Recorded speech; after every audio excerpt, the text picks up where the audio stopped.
Sunderland have agreed a deal to sell 18-year-old winger Tommy Watson to Brighton. And this feels a bit disappointing to me just now. I know Sunderland fans are very, very disappointed about it because it's a local lad from the Sunderland Academy leaving before he's even made a proper mark on the first team. Feels a bit premature, if you ask me, this move. I think you can argue it is premature from Tommy Watson's perspective because I think when you're as young as he is, to have played as little football as he has, then yeah, certainly, it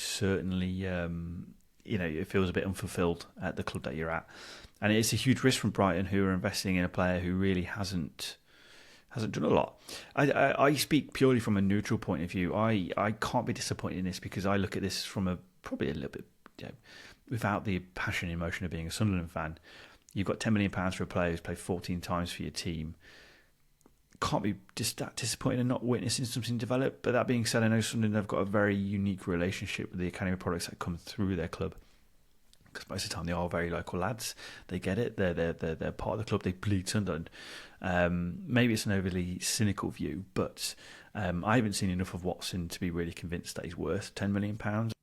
I think you are perhaps being overly cynical because we did see a brief glimpse earlier this season of what Watson can do. I remember him tearing Sheffield United apart when he's still only 18 now, earlier in the season. And then he had that game where he scored a brace. I can't remember who that was against off the top of my head, but then he got injured for several months and is only getting back into the team now. But we did see a brief sample size of what he can do and how much of a talent he is. But that just makes it an even bigger shame that he's done this season and is already going out the door. I get from Watson's perspective, Brighton are a great club with a great record of bringing players through, but it's not like Sunderland don't give players a chance, is it? Sunderland are one of the best clubs in the country right now for bringing young players through. You could argue the best. And they're a club on the up, a club going places. I'm sure he probably would have been a regular for them next season if they didn't get promoted. So I think he'd have been better off staying for at least another year. From a Sunderland perspective, he could have been a big player for them if they are staying in the Championship and potentially left for more than twice the price next season. And the other thing is, where's he going to play next season? Because he's going to Brighton, where there's a hell of a lot of competition for first-team football.